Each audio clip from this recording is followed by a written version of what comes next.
Hi friends, നമസ്കാരം. ഇന്നത്തെ നമ്മുടെ റെസിപ്പി വളരെ സിമ്പിളായിട്ട് തയ്യാറാക്കിയെടുക്കാൻ കഴിയുന്ന ഒരു 4 മണി പലഹാരത്തിൻ്റെതാണ്. അരിപ്പൊടിയും ഏത്തപ്പഴവും ഉപയോഗിച്ചിട്ടാണ് വളരെ ടേസ്റ്റി ആയിട്ടുള്ള ഈ സ്നാക്ക് നമ്മൾ തയ്യാറാക്കിയെടുക്കുന്നത്. അപ്പോൾ നമുക്ക് ഈ സ്നാക്ക് എങ്ങനെയാണ് തയ്യാറാക്കിയെടുക്കുന്നതെന്ന് കാണാം. ഇവിടെ ഞാൻ 3 ഏത്തപ്പഴമാണ് എടുത്തിട്ടുള്ളത്. അത്യാവശ്യം നന്നായിട്ട് പഴുത്തിട്ടുള്ള ഏത്തപ്പഴമാണിത്. ഇനി ഈ ഏത്തപ്പഴം നമുക്ക് സ്റ്റീം ചെയ്തെടുക്കണം. ഓരോ ഏത്തപ്പഴവും ഇതുപോലെ 3 ആയിട്ട് കട്ട് ചെയ്തെടുത്തിട്ടുണ്ട്. അപ്പോൾ നമുക്ക് ഈ പഴം ഒന്ന് വേവിച്ചെടുക്കണം. ഞാനിവിടെ ഇഡ്ഡലി പാത്രമാണ് എടുത്തിട്ടുള്ളത്. സ്റ്റീമറിലോ ഇഡ്ഡലി പാത്രത്തിലോ നമുക്ക് വേവിച്ചെടുക്കാം. പഴം നമുക്ക് പെട്ടെന്ന് തന്നെ വെന്ത് കിട്ടും. ഇനി ഇഡ്ഡലി പാത്രം അടച്ച് വേവിച്ചെടുക്കാം. 5-6 മിനിറ്റ് നമുക്ക് സ്റ്റീം ചെയ്തെടുക്കാം. അപ്പോഴേക്കും ഏത്തപ്പഴമൊക്കെ നന്നായിട്ട് കുക്കായിട്ട് കിട്ടും. ദാ ഇവിടെ ഇപ്പോൾ ഏത്തപ്പഴമൊക്കെ നന്നായിട്ട് കുക്കായിട്ട് കിട്ടിയിട്ടുണ്ട്. ഇനി ഈ ഏത്തപ്പഴത്തിൻ്റെ ചൂട് പോയതിനു ശേഷം തൊലി മാറ്റിയിട്ട് മിക്സിയുടെ ജാറിൽ നന്നായിട്ട് അരച്ചെടുക്കണം. ഇപ്പോൾ ഞാൻ വേവിച്ചെടുത്ത പഴത്തിൻ്റെ തൊലി മാറ്റിയിട്ടുണ്ട്. പഴത്തിൻ്റെ അകത്തുള്ള കറുത്ത ഭാഗം ഉണ്ടല്ലോ, അത് ഞാൻ റിമൂവ് ചെയ്തിട്ടുണ്ട്. അല്ലെങ്കിൽ നമ്മൾ സ്നാക്ക് കഴിക്കുന്ന ആ ഒരു ടൈമിൽ ഇത് ഇടയ്ക്കിടയ്ക്ക് ഇങ്ങനെ കടിക്കാൻ കിട്ടും.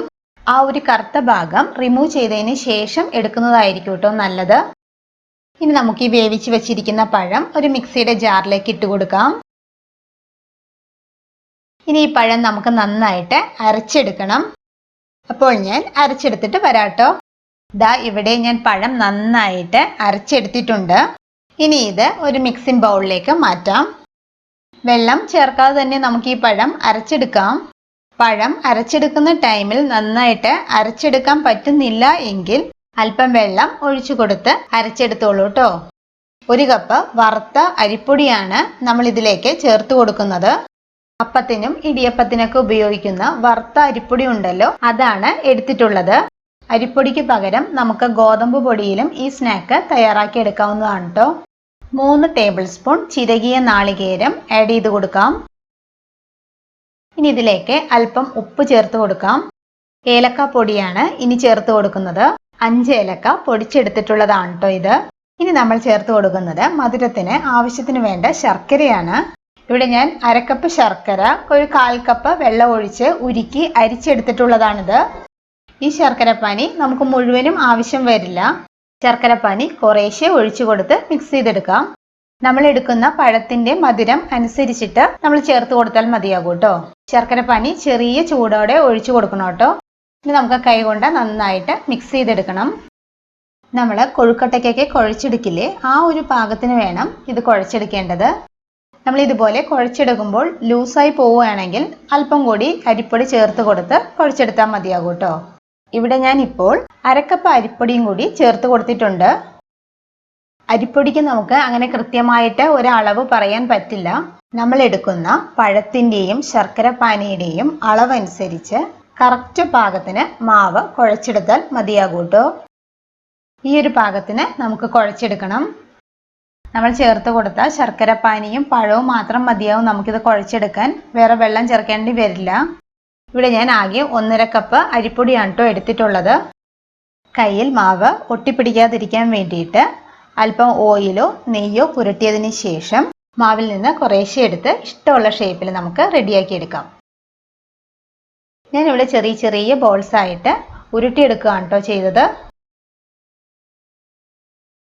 ബാക്കിയുള്ള മാവ് നമുക്ക് ഇതുപോലെ തന്നെ റെഡിയാക്കി എടുക്കാം. ഇപ്പോൾ ഇവിടെ ഞാൻ ഇതുപോലെ ചെറിയ ചെറിയ ബോൾസ് ആയിട്ട് ഉരുട്ടിയെടുത്തിട്ടുണ്ട്. ഇനി നമുക്കിത് ആവിയിൽ വേവിച്ചെടുക്കണം. ഇഡ്ഡലി പാത്രത്തിൽ വെള്ളം ഇപ്പോൾ നന്നായിട്ട് തിളച്ചിട്ടുണ്ട്. ഇഡ്ഡലി പാത്രത്തിൽ ഞാൻ ഇതുപോലെ ഒരു വാഴയില കട്ട് ചെയ്ത് വെച്ചിട്ടുണ്ട്. ഈ വാഴയിലയുടെ മുകളിലേക്ക് തയ്യാറാക്കി വെച്ചിരിക്കുന്ന ബോൾസ് ഓരോന്നും വെച്ച് കൊടുക്കാം.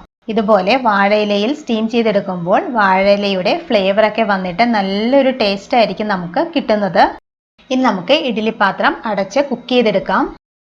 നമുക്കിത് സ്റ്റീം ചെയ്തെടുക്കാൻ ഒരു 10-15 മിനിറ്റ് മതിയാകും. ഇപ്പോൾ ഇവിടെ കുക്കായി വന്നിട്ടുണ്ട്. നമ്മുടെ പലഹാരത്തിന് വാഴയിലയിൽ സ്റ്റീം ചെയ്തെടുത്തതിൻ്റെ നല്ലൊരു വാസനയാണിപ്പോൾ.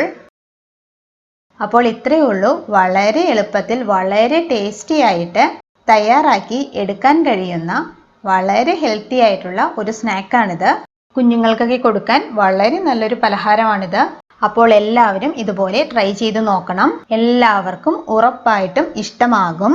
അപ്പോൾ വീഡിയോ ഇഷ്ടമായാൽ സബ്സ്ക്രൈബ് ചെയ്യാനും ഷെയർ ചെയ്യാനും മറക്കരുത് കേട്ടോ. Thank you. ബൈ.